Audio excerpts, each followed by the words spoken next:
smaller than I anticipated it would be. I'm like trying to come up with reasons to not pre-order this chair on Kickstarter because it's Kickstarter. How much is that chair? $250, but it's a good deal. It looks pretty good for that price. It's just like I don't want to buy the chair and then like, oh hey, this is Kickstarter, so actually instead of shipping in November, it's going to ship next March or something. You know what? I'm actually going to use one of my chair's special features for the podcast. It can tilt 15 degrees forward, and so I'm going to use that feature to be closer to my microphone. Ooh, that's good. Yeah, fancy. And slightly creepy at the camera. Slightly creepy at the camera. Yeah, I look like this is a little weird. Maybe I can. There we go. Can lower my monitor. When I was 17 years old, we won't talk about how long ago that was. Oh, well, let me hit the record button. Okay. Now share your childhood secrets. When I was 17 years old, my parents got me a drafting table and a chair, and I have had the chair ever since. I'm sitting in it right now. So literally, like, I've had this chair almost 20 years, and it looks like it's never been sat in because I'm just so active. I never sit. That's not true at all. I just don't sit at my computer very long periods of time. So, I mean, still, that's a good quality chair. Indeed. Good chair. I think it was like $150. Yeah. I had a mesh back chair. It's over there. You can see in the background. Yeah, the mesh kind of wore out. Anyway, it's not the Share Police podcast, so let me hit did I hit the social button? I didn't. All right, we're socialed. And no sponsor this week. So we are gootin' to go. Well, not quite. I need to get the chat room up. I need to get the chat room up too. Are we doing the YouTube? I'm just looking at the right? YouTube chat. I'm sorry for everybody who watches the show and uses the other chat. Yeah, seriously, go to the YouTube chat because the IRC chat is bad. This is easier for us. I hate all of these options so much. I don't see the, how do I, oh wait, I do know how to do that. That's dumb. It doesn't show up on our channel for me. There we go. Okay, mute the volume. Okay, wait, did you guys just hear my voice over again? No. Yeah, it was where I said I hate these options so much. Oh, I had the thing open. It might have fed back. I don't know, but I don't have my speakers on, so I'm not sure how it would have heard that. Okay. Way too clear to have gone over speakers. Like it straight back to me right out of my mic. Oh, hey, well, that's weird. Those are some nice earphones you got on there. Who, me? No, I was referring to. I was gonna say Mike can't see mine. Are those Modas? These, yes. Are they the new ones or the old ones? Audio Technica's on the side. That the only reason I don't really wear them for the podcast is like they're not like high quality, really comfy ear cups on them, so they stick out to like just way further. Oh come on, my blue headphones stick out way farther than that. They look ridiculous. Not that I don't love them. Exactly. I kind of prefer the Audio Technicas just slightly. Neither one. I'm still not happy with either one though. Speaking sacrilege against the Moda, that's not permitted. Oh, they are gonna have to. Artem is a V-Moda devotee. I know, that's why I bought them, and I told him exactly why he was wrong. Yeah, I think they're more suitable for the kind of music Artem listens to. I listen to a lot of different genres. Like there's very little I won't listen to, but yeah. Artem listens to the sounds of robots being tortured, so he needs high fidelity bass and treble. Well, that makes sense. All right, should we do a show, guys? We could. I mean, we could do that, I guess. All right. Welcome to the Android Police Podcast, your weekly audio source for all things Android. It is Thursday, September 22nd, 2016. I'm your host, Matthew Smith. I'm David Ruddick. I'm Ryan Whitwam. And I'm Cody Toombs. And guys, we are getting super duper close to Pixel phones being announced. So duper close. So duper close. October 4th, it is apparently official. They've sent out invitations. There was an announcement. There's a madebyGoogle.com. Is it madeby.google.com? Is that what it is? Yeah, they did send out invitations, and I've got it. It was a very nice invitation. It came in a stock envelope, and I have it on my fridge with a magnet. So that you don't forget. Of course, yeah. I'm kidding. It's just an email. And it was the G with 4 dots and then some animation and whatever, and then you RSVP'd through a Google form, as you do with anything Google sends. So it will be on the 4th at 9 a.m. Doors open at 8 and in San Francisco. So I will be there. Artem won't be there, and I'll be the only person there for us. So we will see the Pixel phones and probably the Chromecast Ultra, and probably a closer look at Google Home and some pricing info for that. So yeah, I guess we can discuss what the happenings shall be. The happenings. They're probably going to have the Google VR thing too. Oh yes, the Daydream View. Yes. Yeah. So which is apparently the name of it. So like the VR stuff is just part of Nougat, right? So other devices that got the upgrade could support that, but like probably not all of them. Yeah. I wouldn't be surprised if they add more in 7.1 as far as Daydream bits and pieces. Because why wouldn't they? Yeah, this it all seems kind of progressively built on stuff that they were doing even before 7.0. So adding to it, but it's not going to be. I don't think it's going to be like a massive jump up with 7.1. So here's what I'm curious about. Obviously, the Google Cardboards did not plug into the phone in any way, shape, or form, but the Samsung VRs did, and arguably, I think you can get better functionality by plugging in. But Nexus phones, correct me if I'm wrong, but aren't Nexus phones micro USB jacks backwards compared to like every other phone, or is that just Samsung that screws that up? Well, they were USB-C last year. Yeah, well, when they did use micro USB, they were right. backwards compared to some phones, but not others. I mean, they were the opposite of the way Samsung and LG did them. I will be also very surprised if they use a physical USB connector on the headset. That would seem like something Google wouldn't do. I mean, I would like to have a way to at least charge the phone while I'm using the thing. Like if it comes down to it, because it's gonna blow through power. At least on the Gear VR, you can power the phone while you have it in there. Oh yeah, because they have the extra port on the side. Yeah. I would not be surprised if the headset itself is just probably works through NFC, so that when you slap it in, the phone knows that it's attached to a View headset or a Daydream device, and there's probably a profile that it will know to adjust for based on the NFC ID of the headset. I'm totally speculating here. We don't actually know this. Well, seems like the most logical way for it to work. That might be Google's approach, but if I understand correctly, and I may be way off here, I think the whole SDK and subsystems, you can however you want. So Google could do it with just a headset that tells the phone, hey, you're in me. Wow, that's not going to go on. That's totally out of context.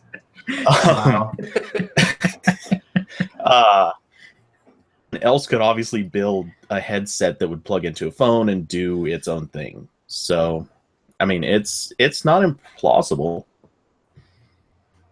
It's not implausible. I also wonder with the controller thing. We haven't seen the controller really, so I'm also curious. Yeah, so I'm curious to see how that's going to work or whatever. As far as the headset goes, we do have it from a source that has proved reliable in the past, that it will cost $80 for the headset. We don't actually know whether or not the headset's included with the phones, but I would guess that it isn't. That would be quite a substantial accessory to include with the devices. Yeah, especially when cardboard exists. Although that would make the rumored pricing a little bit easier to swallow for people. Yeah. Yeah.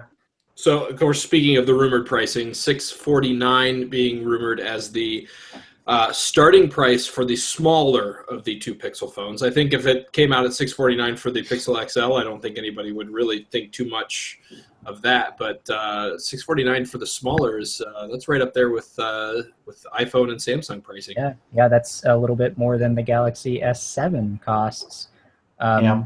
So presumably the big one will be a little bit more. I mean, I don't know how much more. They're going to have apparently very similar specs, so they would basically just be charging for a larger battery and frame and screen. I can confirm definitively that the only differences will be the physical dimensions, of course, the size of the display, the resolution of the display, and the size of the battery. That's it. Everything else will be the same. I wouldn't be surprised if the larger capacity model of the Pixel phone is $50 less than the smallest capacity of the larger phone, just so that they don't have two coming out at the same price point. Yeah. So my guess would be makes sense. My guess would be 650, 700, 750, and 800 for the max capacity. That'd be my guess. Maybe, but I can also confirm explicitly that it will be either 32 gigabytes or 128. There won't be a 64. It's not going to happen. So a $50 price difference between 32 and 128. I mean, how could you not get the 128? It almost seems silly. Even if you're not using the storage, I mean, come on. If it was $50, I'd go for it. And I'm usually like, I don't need any storage. I don't care. And that just seems kind of like a no-brainer, especially if they offer financing, because then it's a difference of like $4 a month. Yeah, if Google does that, I think the a lot of the concern about the price will evaporate when people realize that they could just spend $30 a month on this phone like they could on almost any other flagship phone, and it's not gonna. I mean, it's not gonna feel like they're spending that much more. I agree, and I think what they're probably going to go for with the financing, essentially, hey, compared to the iPhone upgrade unlock program, this is what our prices are per month. And I don't think Google will do an upgrade program, though, because I'm guessing Google doesn't even exactly know what their phones next year will be. Yeah, so they're probably waiting to see how this Pixel thing is gonna go. Yeah. But like, if we're talking about like 650, 750 for the base model of each device, I mean that's in line with like a nice flagship phone now. And it's even cheaper than a lot of phones. Like the Note 7 with all of its explosive goodness is $850. So I mean, already the Pixel XL could be $100 cheaper than that, which I think is fine for like a very good quality phone. They're not going to be Nexus pricing. Yeah, definitely, and I think that's basically what has people in shock. And I will say, for people always say, well, you know what, in America the Nexuses last year were fairly priced, but everywhere else they were super expensive. Yeah, it'll be interesting to see if Google has issues with international pricing again, because that would push these into completely crazy pants territory. I wouldn't be surprised if their entire model for international pricing is, we're still going to basically be like the iPhone. With the idea that, prices in America will be much higher than they were last year for the phones, but maybe with the, at least, at heart theory that by raising the American prices, they can maybe lower the prices comparatively everywhere else. I mean, it wouldn't be lowering. They would probably be similar to last year's phones, basically. I mean, and let's not forget the Nexus 6 did launch at $650. The Nexus 6 was one of those things where obviously there were some expectations in place that had to be fulfilled. It's some Android and precious metal of some sort I heard about maybe, but but that was the Nexus phone that year, and it was expensive, and people got over it. Somebody points out in the chat that the Nexus 6 did drop to $500 unlocked fairly quickly, which it did. For a Nexus phone, fairly quickly at least. But it was still far more expensive than a previous Nexus phone, definitely. So it was an oddball in that sense. So, right. I mean, so I got the pictures up, by the way. We've got the pictures up on the phone. Yes. So for those, so yeah, they not blurry. They have that. They have that that HTC sensor layout there on the front that is kind of awkward with like a little mustache under the earpiece. Oh God! Now I can't unsee that. Thank you. Yeah, they are the Hitler phones. See, it says it's Cyclops Hitler. Yes. The design of the phones is whatever. Also, if you've seen anybody claiming there's a fingerprint scanner on the front, they're a liar.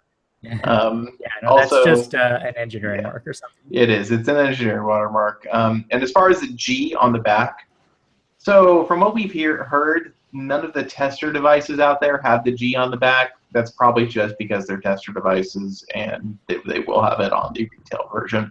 I would be very surprised if Google released a phone without any kind of trademarking on it whatsoever. Yeah, I feel like the entire point of this is to be like, look, this is the first Google phone. Yeah, exactly. To not have their logo on it. Thing, yeah, you know? To not have their logo on it would be bizarre.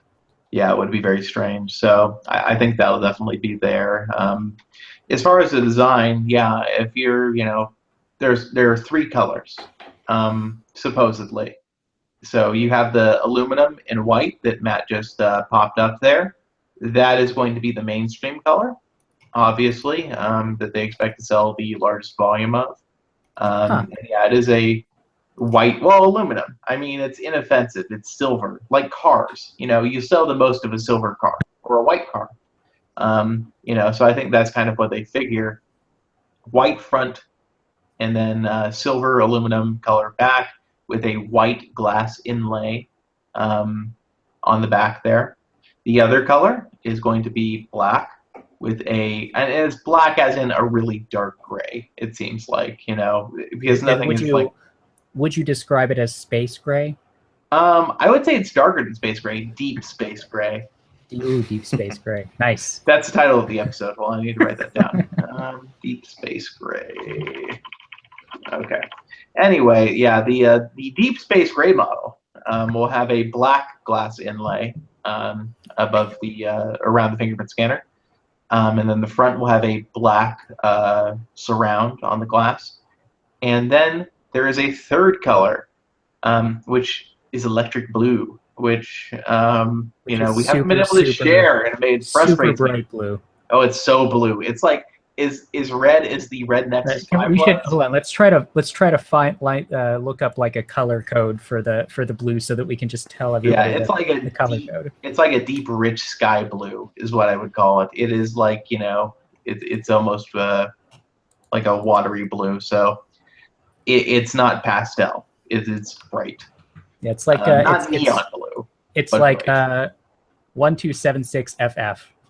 If you wanna just do that real quick. Yeah. So the blue version will be Fisher Price blue is actually a really really good description, I guess. The glass inlay on the back will be blue.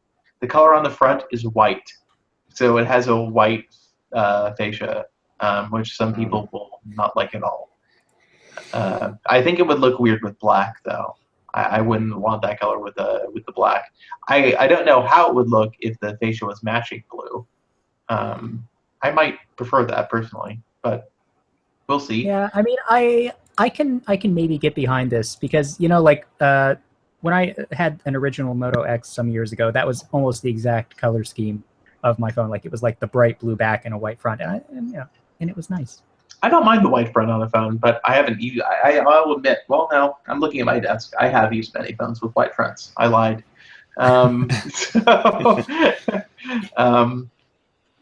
am looking forward to the electric blue version, but knowing Google to be like, oh, well, that model ships 4 weeks from now, and so if you want your special edition in Japan for 3 months for no reason. We don't know that Google's working on any other special colors, but I would be excited if they were. I would also maybe secretly lust after if Verizon made a special red and black version, as much as I hate Verizon.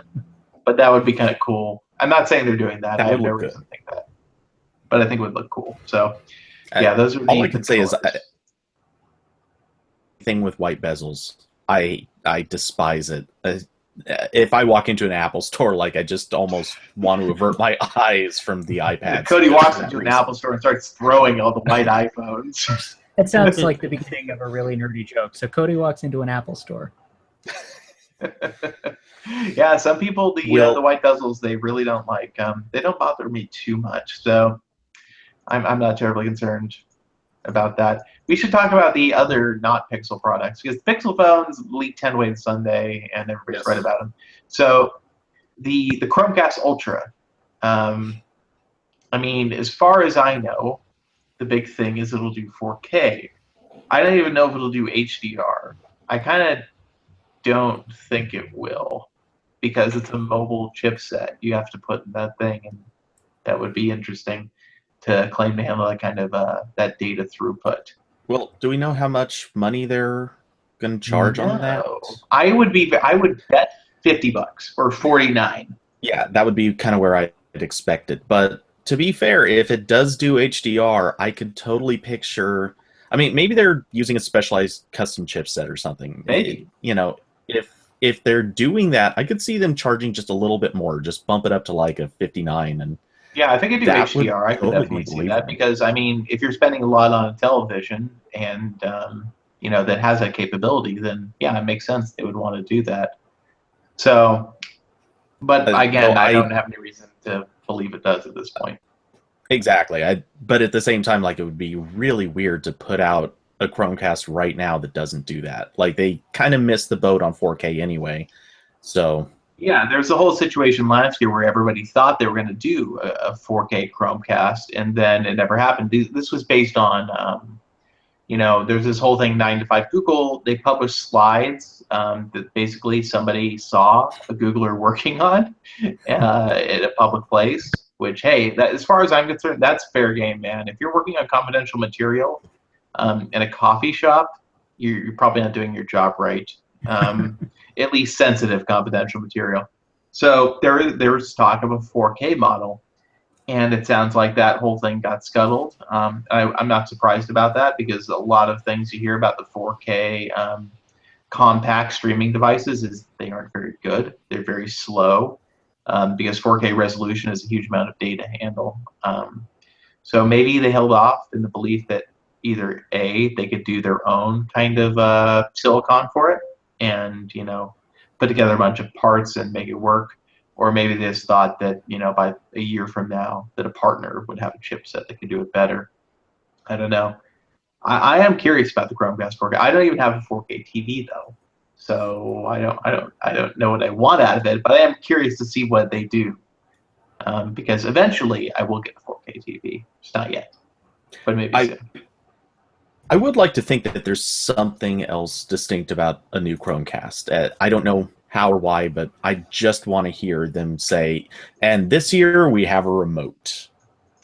Something. I would like there to be a remote. That would be nice. It would be so much better. I like Chromecast, but man, it just going back to my phone for every little thing is Even not if it's great. even if it's just a little dongle that does like play, pause, and like skip forward and backward. That's all I need. Yeah, I would like a remote too, honestly, because as much as I like my Shield TV, the Chromecast portability and adaptability is hard to deny. Yeah, I don't know. I still think that the best move is just start making Chromecasts that run Android TV. Then the remote stuff is easy. Everything just kind of falls into place so easily that way. Go with the Roku and Fire TV strategy, essentially. Yeah, and eventually we will have to get there by necessity, just Moore's law at work there. So it does make sense. Although I guess it comes down to how much more powerful or cheaper could you make a Chromecast versus a stick that has to run Android TV. Like if a Chromecast could be dropped down for full HD to $20 versus doing a full Android TV stick at $50, well, maybe the Chromecast then makes more sense in terms of an adoption standpoint. But I guess we'll have to see what they do. I would be surprised if the regular Full HD Chromecast doesn't see a price drop after the 4K one is announced. Oh yeah. Unless the 4K one is somehow astronomically high, but Yeah.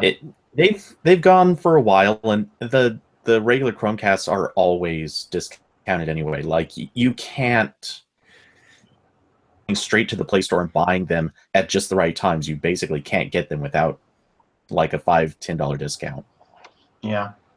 And I guess the final piece of hardware to bring up that's going to supposedly be the one of the centerpieces of this event is Google Home, which I'm not really sure how I actually feel about.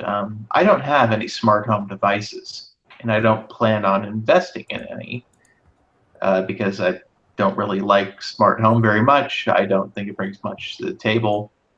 But as an Alexa competitor, and Alexa has seen so much positive attention out there, I'm curious, like, well, what's Google going to bring to the table that Alexa can't? I mean, I think Google's voice stuff is just in general better than Amazon's. It's just that there's not a convenient way to access it like there is with Alexa, with the Echo.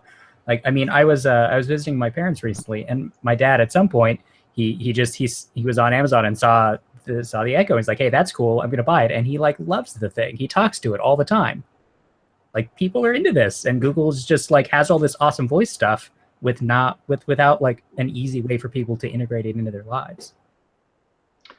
Yeah, I guess that's, Artem loves his. So, I've never really quite felt that way about it, but I guess that's kind of the very limited power user in me speaking. Alexa is weird because like it seems like everybody that has an Echo really likes it, but it's never really made a lot of sense to me either. Like, I don't really like talking to devices, but for people that do, like, having a thing that's just always on and they're listening is just a very compelling idea. I don't mind talking to devices. I just know that I have a phone in my pocket that does that. And so I'm like, well, my phone does that, and if you have a Nexus phone or an LG phone, it's always listening anyway. So it's basically the same thing to me. If I want to know like a measurement conversion or set a timer or an alarm, it's able to do all that and better than Alexa could, honestly, apart from volume. It won't be as loud. But, I guess Alexa's whole appeal is that it's embedded and it's always there. You don't have to carry anything with you. You don't have to worry about where anything else is. If you're in earshot of that device, then it'll work for you. But, I mean, I guess it depends on, I guess what your expectations are, and, I guess if you use like the dots or whatever, you can put those in multiple rooms, and the Alexa can act as a speaker, so you can, do the music from the Alexa, removing, Bluetooth and all that stuff from the equation. I can see how in some ways it is nice, but I have a hard time seeing how Google Home would displace it necessarily, because I don't think that all the smart home stuff is all that interesting to most people. Well, see, here's what I think's really cool is because like right now I could get an Amazon Echo, which can work with my Logitech remote, which can control my SmartThings hub, which can control my smart home. So I could talk to a thing that talks to another thing, so that it could talk to a thing which talks to my other things. Which, I mean, and the end result of that is that a light is turned off, and it's like you could have. I mean, there's a switch on the wall that does that, but like, what are we, cavemen? I mean, come on. Harmony. I don't know why I couldn't think of Harmony earlier. Harmony remote. That's kind of the thing that's stopping me from really getting into Amazon's options, though. Alexa talks to so many things, but it's all stuff I don't own, and mostly stuff I have. I'm not even sure I would use if it was given to me for free. Like, there's just not much in that ecosystem that compels me. But Google, at least, I'm already pretty well entrenched into the ecosystem. I get why that's. I mean, that's worth being there. If I were going to use something like this, it would be a Google thing, because I'm already so into all of Google's products that it just makes more sense. And I use very few of Amazon's. Yeah, as far as I'm concerned, Amazon is for shopping. I don't even use a lot of the services that come with Prime. I've streamed, I think, maybe a grand total of 7 episodes since I started subscribing a year ago. I would stream a lot more stuff if they would just add damn Android Chromecast TV support. Yeah. Well, specifically Chromecast, because Sure. I have Chromecast everywhere. But come on, Amazon, just get with it. Yeah. I'm going to be curious to see what Google's big demonstrations look like when they kind of really detail home. But I find kind of I feel like between OnHub and Home, there was the missed opportunity for a single device that did it all. Oh, OnHub, Big time. OnHub. It just turned a year old recently, and I've been using the OnHub ever since it came out. It's not a bad router now. The app is actually really good. It's great. It does speed tests in the background. It's good at setting priority for devices. It'll show you the bandwidth consumption of everything, even wired things on your network. It's neat. It's just that it's a $200 router that doesn't even have a functional USB port. Why does the USB port not work, Google? It's a year and you can't make a USB port work? Yeah, that's infuriating. Please. And it still doesn't have hardly any of the smart home stuff that they promised. It was they added IFT to it, and they did, I think, one other thing. I forget what, but obviously it wasn't important because I can't even remember. I swear it could control Philips Hue lights or something like that. Yeah, it was the Hue thing, and you can't even control it from the app, which is the most insane part of that. You have to go to a website. I kind of have a feeling that a lot of the OnHub stuff they promised, maybe not on launch day, but I have a feeling that Google Home is going to become their bridge to make those things start happening. Maybe, hopefully. If it isn't, that's going to be really weird. Yeah, remember that time you got a $200 router? But don't worry, we've got a $200 smart hub that'll make your $200 router really useful now, because your $200 router can connect lights. Yeah, Google OnHub was a false start. It really feels like in retrospect. Which is weird because Google's never had any false starts when it comes to automation. No, they never do that. It never happens. I remember cough. I remember when the OnHub engineers got into it with me on Twitter. He's like, "Oh, we've had so many updates since the OnHub has launched. It's only been blah blah blah months," and it's well, now it's been a year, and still not doing much interesting with this. Seriously, I would forgive most of their transgressions if they would just make that USB port work. I would like to have my network attached storage back. Yeah. I mean, if I'm considering buying a new router, and if I was going to buy one today, it would not be an OnHub. I just wouldn't do it. Yeah. I'd rather have the ultra high speed stuff and forego the easy, practicality of OnHub. I'm waiting to see what happens with Google Home. If there's some decent features that it can work with, then I might pick one up. I've felt no compelling reasons since. I'm gonna get a Google Home no matter what, because I'm sure for teardowns I'm gonna have to test it. I don't have a choice. This is an investment I just have to make. But OnHub was not one of those. Hey, speaking of teardowns, we should talk about the Google Pixel launcher because we posted a couple teardowns this week. Some of the news coming out of the teardowns has been rumored for a while. The circle icons everywhere. So I don't know, Cody, you did the teardown. If you want to kind of walk through what you found there. It was a two-parter. The first part was all about round icons. Google's been packing for the last month or so a good number of their updates. I think of the last day at 17, but a lot of their updates are now coming with these round icons buried in resources. They're not showing up anywhere in any UI or anything like that, but they're definitely intended for use with the Pixel launcher. They kind of look like they might also have some purpose in Android 7.1. It's still super unclear on that, but they're there, and some of them look pretty good. Others look really not good. Like stuttering not good, where they just took the regular icon, slapped it onto a white circle, and shipped it. I'm kind of thinking those are placeholders. I'm hoping they're placeholders. So they'll probably change in the next few weeks, but we'll see. I like the Dorito on a dinner plate comparison. Yes. Yes, the play icons, they are so Dorito-licious. Yeah, it does look fairly odd.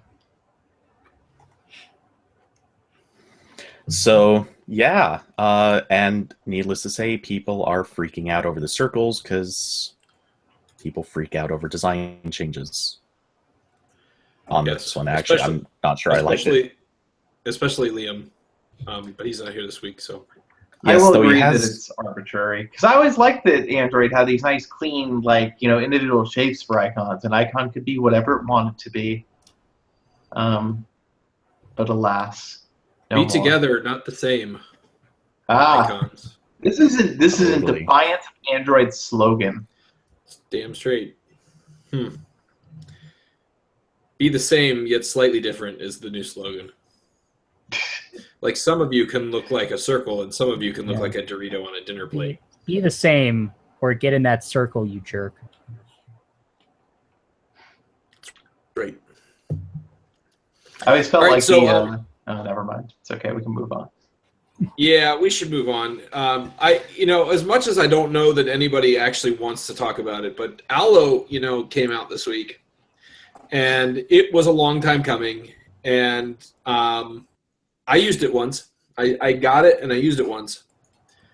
And then I realized that nobody I knew used it, so I stopped using it. Yeah. I mean, I don't know what people were really expecting with Allo. Like it's a new chat client. It does chat things. Plus there's the Google Assistant. That's the entire reason this app exists. But it's incredibly bizarre to me that Google made a new app for this instead of just fixing Hangouts. Why could they not have made Assistant a piece of a new version of Hangouts? Obviously, they already have so many people on Hangouts, and now they're saying, okay, Hangouts is just for business, and then we're going to make this other thing for consumers that nobody uses right now. Meanwhile, apps like WhatsApp are huge all over the world. You're not going to convince people to stop using WhatsApp. Allo doesn't really make the case for people who are WhatsApp users to switch. So I'm confused about the basic premise of Allo's existence.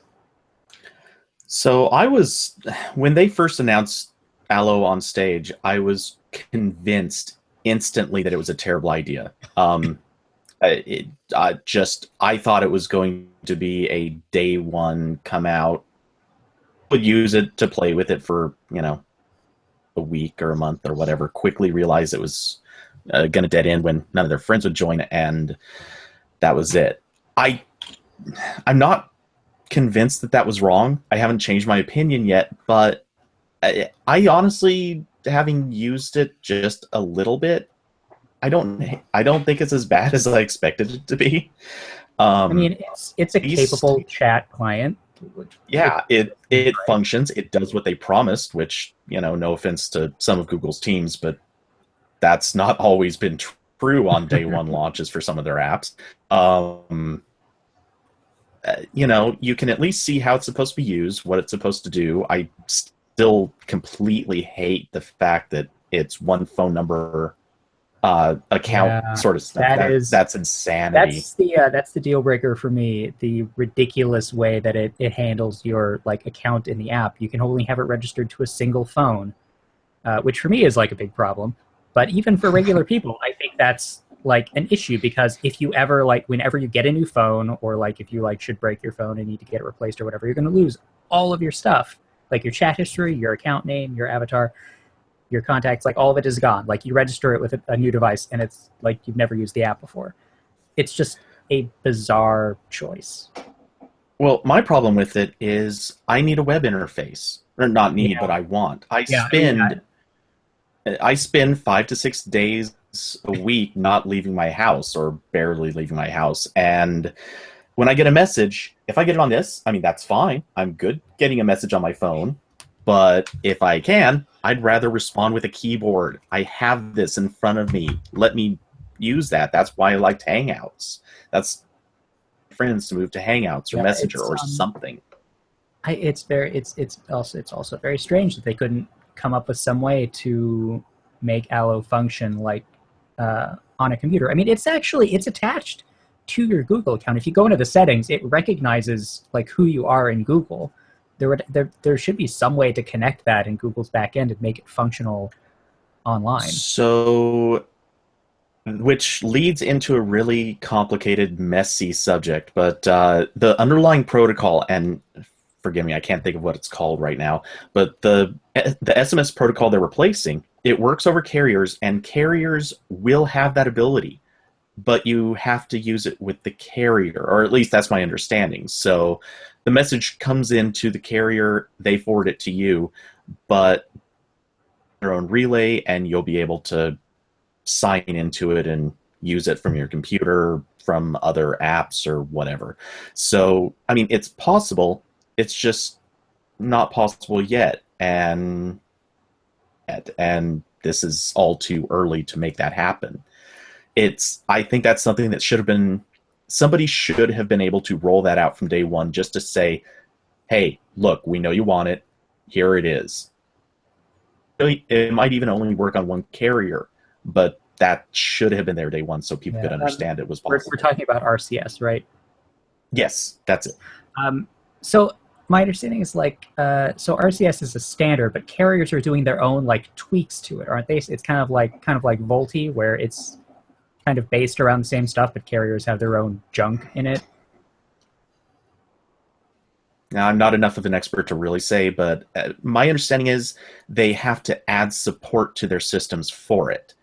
And I don't think that they necessarily are doing their own tweaks, but each one has their own custom system, so they have to support it manually. I mean, I know Verizon actually has the ability to send and receive text messages through a web interface, so I don't know if it's the same functionality, because I feel like they've had it for a long time. Well, I mean, there are ways to do SMS over data. Like if you're on T-Mobile and you have Wi-Fi calling, it'll send SMS like using the Wi-Fi. Like it doesn't need a cell signal. I think that's different. Like that's just an older thing. It's just relaying it to someplace else in Verizon's network. And AT&T does the same thing. But like, I mean, it's just, I think everybody was expecting, even though Google like never said this was happening, everybody expected Allo to come out and have SMS fallback. And I mean, and they were bummed out when it didn't happen, but I don't know why people expected that. I think that what this probably comes down to is that you can tell one of the guys who's the co-head of Allo has been on Twitter kind of defending the app, and a lot of what his defense comes down to is we'll get there. And I think that RCS is the thing that they just can't. It's there. It's this tantalizing. We'll be able to bring it all together because everybody's going to have to support this standard because it basically does everything everybody wants. But that's always Google's vision. There's going to be a standard that fixes everything. And it doesn't always work out that way. I think that in Google's mind, eventually iMessage will be RCS compatible, and then Allo and iMessage would be able to talk to one another or something like that. I don't think Apple really has a strong history of adopting standards. Exactly. But I think the other thing is they also believe that eventually, if RCS picked up on other Android devices, as far as devices, people who aren't using Allo, well, they can get all the Allo content, and then it's basically seamless for everybody because RCS will fix all that. But RCS isn't here. RCS is essentially non-extant. It's not a factor for anybody right now on the user end. And if it was here, then Allo might make a lot more sense. As it is, it's just a bad clone of WhatsApp. That's all Allo really is right now. It's WhatsApp with a chatbot, and the chatbot isn't especially good. So yeah, I mean, basically, what Allo is for me right now is a way to play around with Google Assistant and see like sort of where it's at. I've gotten, like, not counting like AP people that were testing the app, like I've gotten, I think, messages from 2 people that I know on Allo, and both of them were like, "Oh, I see we're both using this thing. It seems kind of dumb." I guess. yeah. So does it show you? I haven't really looked. Does it show you all the people that are signed up to RCS that are in your contact list? for Yes. Allo, you mean? Yes, everybody that is in your contact list that you have the phone number for that is also using Allo will show up as an Allo contact. Like, that's sort of the pitch, is that it's just easier. Okay, to, no, actually, the start problem using. with that is that if you do that, it shows everybody in the list. It doesn't show who's on Allo. It just shows everybody. Well, but they're separated though in the app. I didn't like, think they were. Really? I am pretty sure. Pretty sure. No, I can't because I tell remember I was because- trying to pick Artem because I have 2 phone numbers for him, and there was no visual difference. It was just 2 contacts. Yeah, I'm not well, sure. I mean, okay, so when I go to like start a conversation, I have contacts, which are the people that actually have Allo, and then invite below that is all the people that I have phone numbers for that don't have Allo. Is it possible contacts are people you have like Google and Facebook contacts for, as opposed Yeah, to? I think if you hit one of those, I think the invite list is just Wait. phone. Oh no, I've got some Google contacts in this list too. This is not the way mine is. Mine shows just people whose phone number I have that are using Allo. Well, I guarantee you the contact list that I have, not all of these people are using Allo. yeah, Where, that was definitely where are you guys looking? I feel like I'm looking at a completely different app. Maybe it's because maybe what happens is if you have a sufficient number of contacts on Allo, then it separates them. I mean, But I have you- 1, 2, 3. I have 7. Okay, I don't have Allo on my phone because I'm not using that shit. But my I remember when list I of was using contacts. it. Yeah, I mean, Contacts, it's- I'm doing the fling and I'm going through a couple hundred people. So, I know wait, most of these people so- don't even have. Some of these Hold on. don't even have smartphones. Okay, not to belabor the point, but okay, so you open Allo and you hit the new conversation bubble. And then, Yes. so you've got start group chat, start incognito chat, assistant, and then contacts. And you guys are saying that your contacts list is like everything. Mine is like everybody. Almost, yes. Okay. I fling a few the times. Google I've got about 1 screen worth that I isn't. think- I think- must be doing something on the back end to like I think test what we're the layout. learning here. I think what we're learning here is that Ryan only knows 7 people. No, like maybe no, but like I feel like Google must be doing some sort of A/B test with the interface, because I'm looking at mine right now, like updated from the Play Store and everything. I have contacts, it's like 7 people, and then below that invite, and it's everybody else. Okay, so I just noticed a really weird thing here, and I don't think it's a coincidence. So I've got this massive list that, under the contacts list, when I get down to the invite list, it's made up of just the things that I have like a phone number and nothing else for, like, service, stuff like that. Yeah. And anyone who does not live in the United States. Okay, I would all not of be this- surprised if the issue is. So I bet this is how it works. So Allo, remember when you do the SMS weird thingy, it sends a link to install the app on the first message. If it can't do that because it has no SMS fallback, those people appear in the invite list because Yep, it that knows makes sense. the only way you can get them to use it is to explicitly invite them through the existing contact method on the phone. Whereas if they're in the regular chat list, they can send the SMS that then invites them. So there's no need to use the explicit invite function. Yeah, mine is all 1-800 numbers and then like the shortened like data dials and the PMT and yeah. Yeah. I've got a few friends in Ireland and Canada, and they're the only ones showing up in that list. Mine is completely different.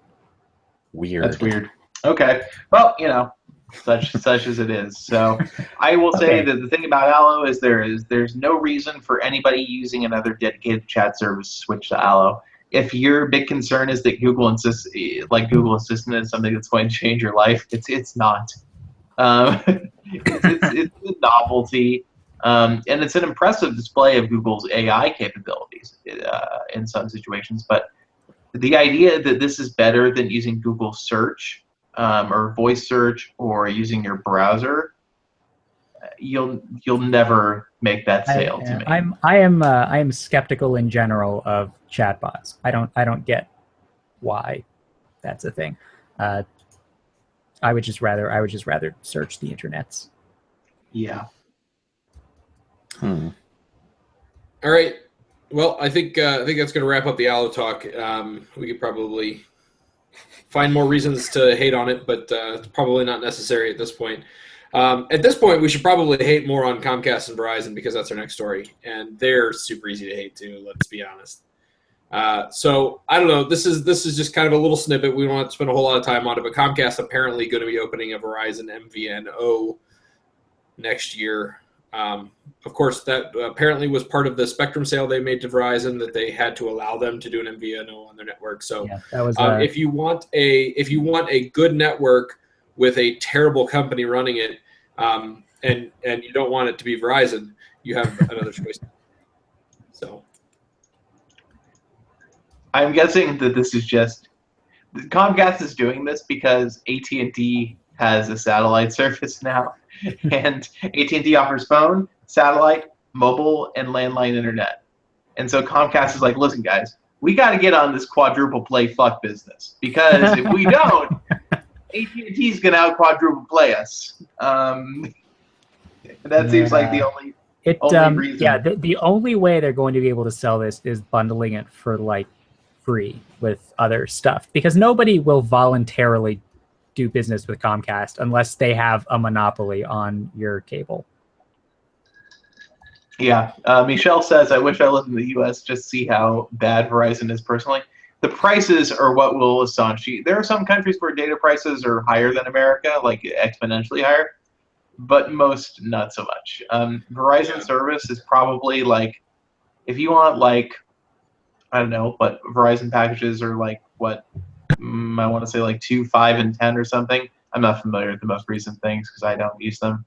But if you wanted like, 5 or 6 gigabytes a month, it's probably like $90 a month or something like that for an individual plan. Let's see. So 2, 4, 8 are 35, 50, and 70.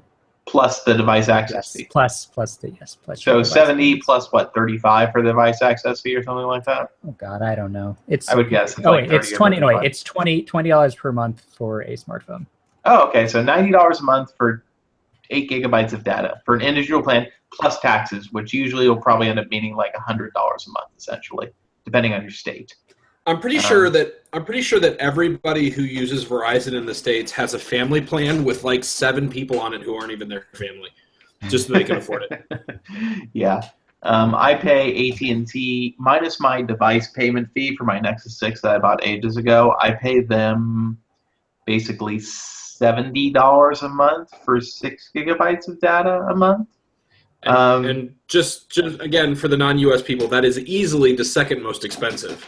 Yeah, definitely. I mean, Sprint's actually not cheap though either. So none of them are cheap anymore. T-Mobile's not cheap anymore. They're all relatively expensive. Yeah. You can basically expect to pay. I mean, if you're an individual on a postpaid plan in America, which is to say that you, it's hard to differentiate post and prepaid based on monthly device payments. But the idea is that you could finance a device per month on a postpaid plan, but you can't do that on a prepaid plan.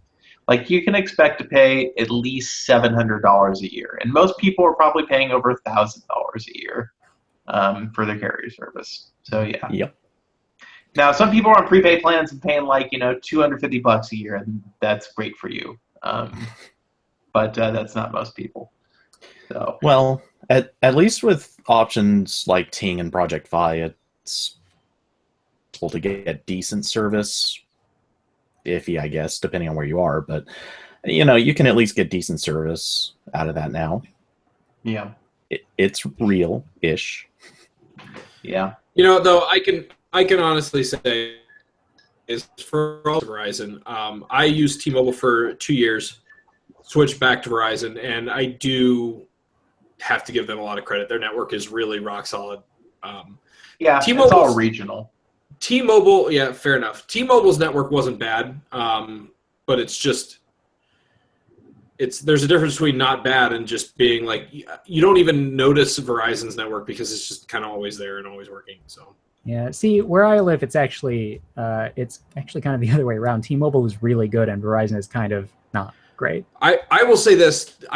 I got faster speeds from T-Mobile, probably because of congestion, or I should say lack thereof. But yeah, no, the coverage definitely around here is way better.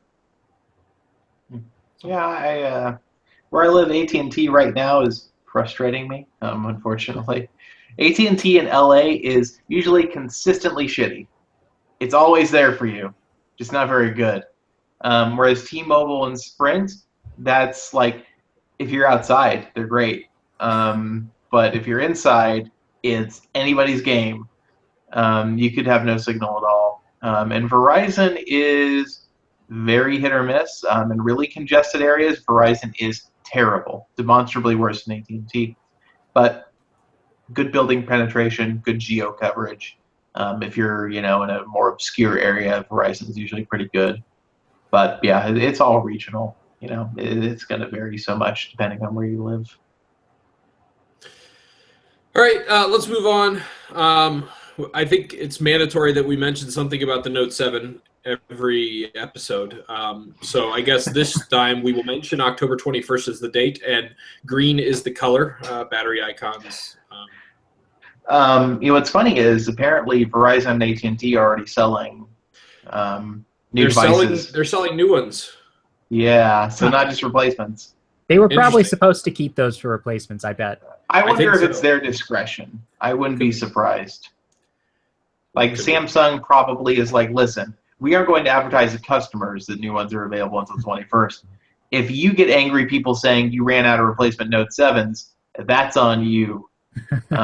Maybe that's what the deal is. So I don't know. I know that Samsung provided me a replacement, not a replacement, but a new AT&T Note 7 that I have here with a green battery bar. So they're out there. I had a chance to play around yesterday with one that hasn't been swapped out yet, and I can honestly say the pop-up notifications are obnoxious enough.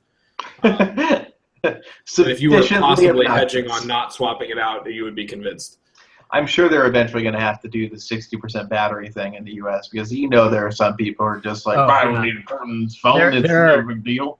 There are definitely people doing that. There are people rationalizing why they shouldn't have to turn in their phone because it's unlikely that it's going to blow up. The 60% battery thing, what's hilarious about it, there's a switch to turn it off and then limit it only to 80%. Why? Okay. I don't even understand. We think 60% is the safest, but 80% is a little less safe, but still acceptable? But I wonder, has Samsung ever said what they're going to do for people who bought a Note 7 from a third party, like on Swap or eBay or something? Because they can't just go to their carrier and say, I bought this phone from you, please exchange it. I don't know if they have in the US, but I would guess eventually there's going to be a system there in place where if you have a bad IMEI, they'll provide you a new one. Because if you have no way to exchange the phone and they update it to only use 60% of the battery, people are going to be very upset. Yeah, I haven't heard about that, so I'm not sure. And if they're doing a product recall, I think they have to provide a way. I'm not sure. I don't think the carriers have to provide it, but I think that Samsung would have to provide it if the carriers don't, right? Yeah. Granted, we're talking about a number of people that is, compared to bought at a carrier in the U.S. at least, infinitesimal. I mean, all it takes is for one of those people to have an explosive Note 7 in 3 or 4 months, and Samsung will just have a whole other PR nightmare on its hands. Yeah, because the article that's posted will say that they still haven't fixed the battery issue, and it won't say anything about the fact that they should have swapped it. It'll just be like, look, another Note 7 exploded. It's still happening. Although it's kind of funny, though. It's 2 years in a row now Samsung has screwed up the Note. Last year it was the pen, and this year it's the battery. Not a good run. But here's the good news. They fixed the pen. They did. I've tried sticking it backwards. It's not really doable. So, yeah. All right. So also, by the way, October 21st, we're hearing LG V20 launch day. So apparently they won't be going head-to-head against the relaunch of the Note 7. But well, maybe on some carriers, but yeah. So it's funny that the 21st is the date we're hearing for the V20, which I feel pretty confident in. Whereas the Pixel, the date we're hearing is the 19th, probably at the latest. So Google couldn't give LG those 2 days to actually be first per the campaign they helped cross promote. That's pretty funny to me. LG, we were first with nougat in one country. Yeah, I knew that was going to happen. It was going to be some technicality. It's the same thing they do every year with the system. They're always like, we're the first company to roll out whatever new version of Android is, also just in Poland. Sorry. That's true, actually. Yeah, Poland and Korea. Korea, like, I feel like LG has no shame about just making their Korean users their guinea pigs, because the V20 is already out in Korea. I'm pretty sure. Either that's out in like less than a week. It's pretty soon. So, and I've been using the LG V20 pre-production software, and man, it's not done. But I guess, people, they figure in Korea, well, they just want it now. So they don't care. It's fine. It'll work. Or maybe the Korean firmware is just better. Maybe the American firmware sucks, or the global firmware. Happens sometimes. All right. Well, we got an email, so let's hit that real quick. Gentleman is emailing us. Brandon is his name. He says he has a recurring problem with a couple of his contacts who use some Galaxy products, Note 7 or S6. By the way, they should swap out their Note 7. When they get into a group text with them, their replies break out from the group and say, couldn't download. The error instructs me to tap and download. That doesn't work either. I want to blame it on Samsung since it only happens with Samsung users. No problem with my iPhone friends. But honestly, all of my non-iPhone friends are Sammy folks. I use an Nexus 6P on Nougat. Wait, we're talking MMS messages? Well, this is keep in mind he's talking about group text messages, which the carriers handle with MMS. So yes, it's an MMS message. Yeah, group MMS is honestly a dumpster fire. Yeah, it is super janky. You know what it might be though is maybe they're all using Samsung's built-in messaging app, which does some stupid dumb thing that's confusing other apps that you might be using. Maybe have them use a different app. See if you can get them to just download Google Messenger or something. Yeah, and see if it works then. I know that. I'd be surprised if it does though, because that's all happening on the carrier's end, for the most part. I can tell you from my personal experience when I had my Galaxy S6, I had some family that would message group messages, and most of them were on iPhones. And what would happen was that I would get one message, and then I'd get like a message 10 minutes later that made no sense because there were 4 messages in the meantime I didn't get. And what I found was that the Samsung SMS and the iPhone iMessages did not play nice together. But my defense for that was that there were also folks on standard flip and dumb phones that were in these conversations as well who also didn't get those messages. So I have a feeling that Samsung is operating at a very basic SMS level, similar to what you would get on a dumb phone. And it's not really, I don't know that I would say it's something to blame Samsung for. It's just that they haven't, furthered the cause, I guess. Here's a good idea. Just use some kind of image server and send them a URL instead. And there you go. Brandon, just have all of your friends and family use Allo. I hear it's really good. Yeah, it's so good. Yeah, just that's actually how I do everything these days. I don't send images over MMS anymore. I just provide a link to like a Google Photos URL. But again, group chats tend to get broken out as MMSs even if they don't contain any media other than text. Yeah. Well, that's fine, but the link still goes through. This is related to media, right? No. This is actually like messages. What do you mean? Like words. Okay, well that's a load of bullshit. Yeah. Stop using MMS for your group chats. It's bad.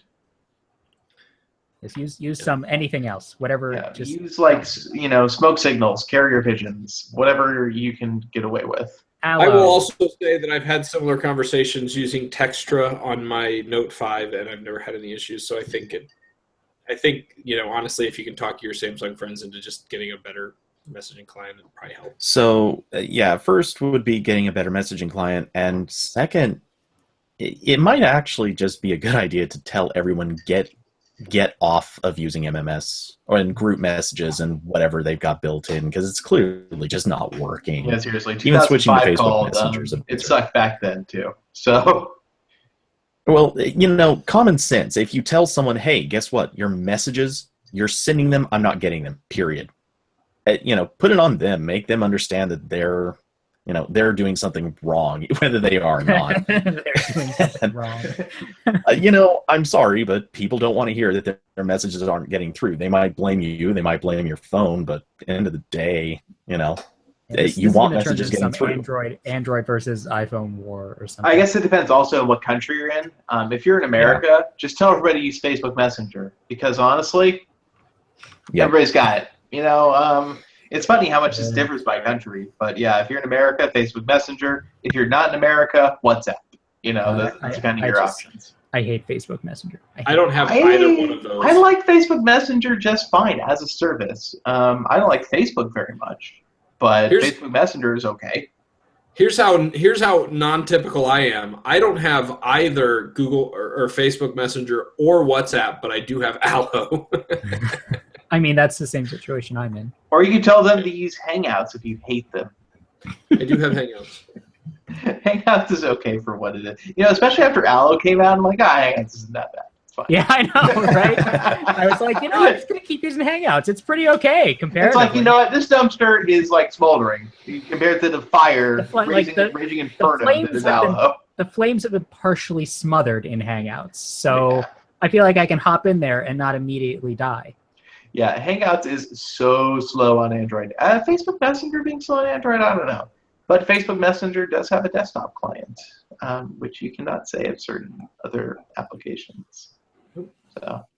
Well, hey, we got a voicemail to get to, too, which this crap, we do. Let me see if I can make that work. The link is in the spreadsheet if you just want to download the MP3. You know what? I've got a phone that I just set up here. Let me open up Google Drive and see if I can make this work. Sorry about this, everybody. It's my fault. No, I'm on the wrong account because, of course, I am. I thought this would be easy since we didn't have a sponsor this week, David. Oh, come on. What is... You had one job. Preparedness is not our thing. The shared with me thing on Drive is not working in the way I would expect it to. Just open the spreadsheet and download it. I'm trying. It's not. No, okay, that's what it is. No. Oh, because everything's sorted by share date. That doesn't make any sense. I want to buy modified date. When did this change happen? In the... Well, I would imagine the share date and the modified date are the same date. No, they're not. No, they're the same. They're different. Because isn't there a filter sort thing on the screen? There we go. We're actually, all I just got lucky and watching. scrolled over when it was shared. This is like actually super screwed up. I can't believe Google Drive works this way now on Android. Like, this is like demonstrably stupid. Okay. Actually, I don't see a link to the... It's there on the desktop. We're all just watching David learn how to use Google Drive right now. I never use it on Android because it's a terrible app, everybody. It really is. Wow, it's not there. Oh my god, this is such bullshit. What the fuck? Seriously? Yeah, I can't. No, I'm going to show you what I'm doing here. I don't think there's anything really sensitive here. Oh, wait, maybe a little bit sensitive. Anyway, share date is the only option I have on the phone. There's no way to change it. I can do by recent or earliest share date, but I can't change the thing from modified, which is what you want on desktop. So I'm going to have to do it over my speakers on my desktop computer here, which is going to sound substantially worse or quieter, I should say. Hold on. Well, hold on 1 second. I'm gonna try it on mine, and we'll see if this works. Okay. So just bear with me here.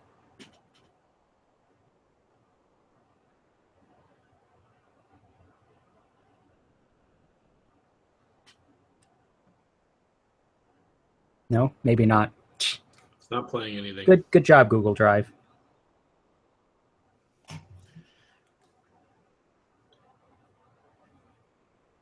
It's like we've never done this before. It is. It's been a long time. I mean, it's been a long time. Since I never have. All right, let me try. Here, hold on. Wait, hold on. We'll all give it a go. They reply 100% with my voice. Some time ago, I became a member of the campaign. We have 2 people playing. Hold on. Who else figured it out simultaneously? Engine. Oh my God! This is. Let me just do it. I have it up now. Okay. Oh, you know what happened? No, you know what? That was amazing. That was actually both from my phone somehow. Because Google Drive just took that long to start playing that after I had downloaded it, it started in the other app. Okay, I'm going to play That's it now. pretty great. Hello, AP. Long-time listener, and it's been a while since I've called. Quite some time ago, I became a member of the campaign, Don't Text and Drive, to where I want to be able to pay attention to everything that I'm doing when I'm driving. With that in mind, I also became a tasker user, to where I could control my phone by using my voice, so that I could pay attention to what I'm doing when I'm driving. The profile that I created reads text messages to me and gives me an opportunity to reply 100% with my voice. Using my voice to respond to text worked very well for quite some time. And then there was a Google Voice engine update.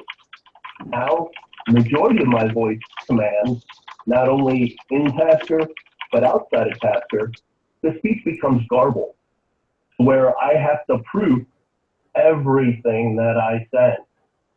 Before, there was a 90% chance of accuracy. Now, it's down to 50. This works not only in Hangout, but also email, or even if I'm making a voice note to myself. I'm wondering, is anybody else having this trouble? And what are some things that I could try to resolve the issue? This phenomenon happens not only with Bluetooth, but also wired headset, or even if I'm talking directly to the phone, especially after I say the magic words. Any help that you can offer with this situation would be greatly appreciated. Piper the DJ, good night.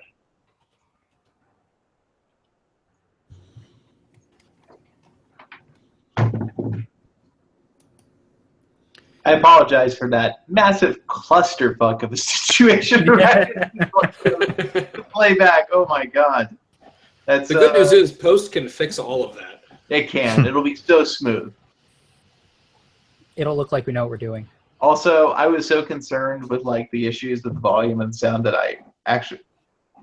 Wait, that's weird. Never mind. Never mind. Anyway, I was so concerned with the sound and the levels and everything, and then the fact that I started typing in the middle, and I realized, oh my God, everybody's near me typing. I didn't hear the question. Yeah, I mean, it's not really the sort I of missed thing most of it. I mean, it's not really the sort of thing that we can really answer easily. He has a Tasker thing that does that lets him do hands-free replies to messages, but like the accuracy is suddenly really bad, and I don't know. I don't know what to tell you. If somebody out there is also doing something similar and they have noticed their transcriptions getting really bad, then maybe you should let us know, because I do not do this. Here's my observation. My observation is we've gotten a lot of voicemails from Piper the DJ. This is by far the clearest audio one we've gotten from him. Maybe Tasker learned the bad audio from Piper the DJ, and now that he's got good audio, he doesn't know what to do. I'm sticking with it.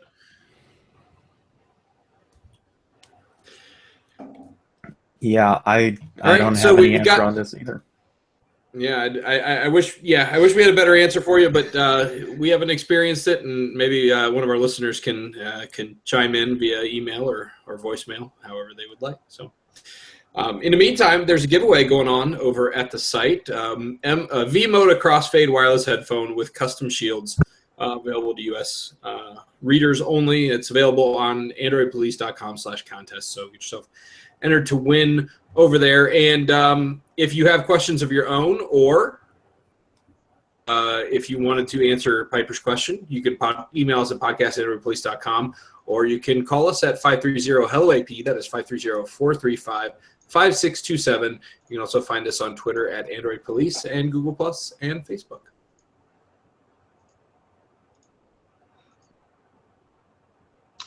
Okay. And I'm going to stop broadcast now.